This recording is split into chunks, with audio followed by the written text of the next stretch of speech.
হ্যাঁ, আজ রবিবার। তো রবিবারে আমাকে কিছু না কিছু ভালো মন্দ বানাতেই হয়, কারণ আমার ছেলে বাড়িতে থাকে আর ওর খুব পছন্দের খাবার যে কোনো আটা ময়দার জিনিস, তো সেই জন্য আমাকে রবিবারে বানাতেই হয়। তো আজকে আমি বানাচ্ছি। হ্যাঁ, কী বানাচ্ছি নিশ্চয়ই বুঝতে পারছেন, ওপরে লেখাই আছে রাধাবল্লভী। তো এটা বানানোর জন্য আমি কলাইয়ের ডাল সারা রাত ধরে ভিজিয়ে রেখেছিলাম। এবার সকালবেলায় উঠে সেটাকে আমি পেস্ট করে নিলাম। তো পেস্ট করতে আমার লাগলো কলাইয়ের ডাল, মৌরি আর কাঁচা লঙ্কা। তো ওটা দিয়ে পেস্ট করার পর ওটার মধ্যে আমি এবার দিলাম লবণ আর সামান্য চিনি, এটা টেস্টের জন্য। এবার এটাকে খুব ভালোভাবে ফেটিয়ে নিতে হবে, যাতে লবণ এবং মিষ্টিটা খুব ভালোভাবে মিক্সড হয়ে যায় ডালটার মধ্যে। তো এটাকে এইভাবে ভালোভাবে ফেটিয়ে নিয়ে এটাকে আমি একটু রেখে দিলাম, যাতে মিক্সড হয় খুব ভালোভাবে। তো তারপরে ময়দাটা মেখে রেখেছি। এবার আমি ওই ডালটাকে একটু নেড়ে নেব, তার জন্য দিলাম কড়াইয়ে শুকনো লঙ্কা, কালো জিরে আর আদা বাটা। এবার আমি ডালটাকে কড়াইয়ের মধ্যে দিয়ে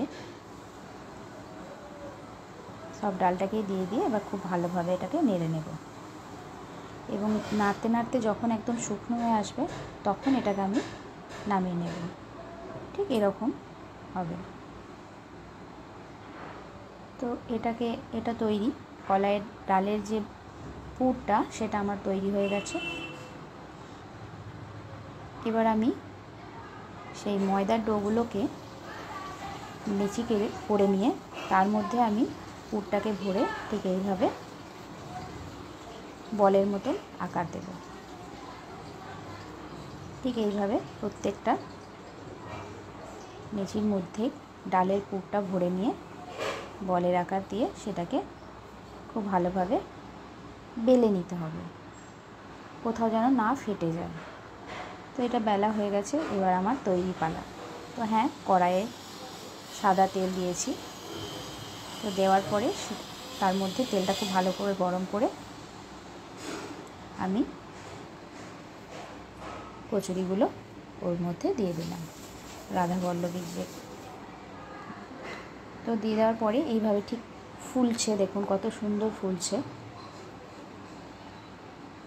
তো এটা আমার ভাজা তৈরি। তো এবার সার্ভ করার পালা। তার সঙ্গে রয়েছে ঠিক দোকানের যে খোসা শুদ্ধ আলুর তরকারিটা দেয় কচুরির সাথে, তো সেটা, এবং মুচমুচে, প্রচণ্ড মুচমুচে হয়েছে। দেখুন কত সুন্দর হয়েছে।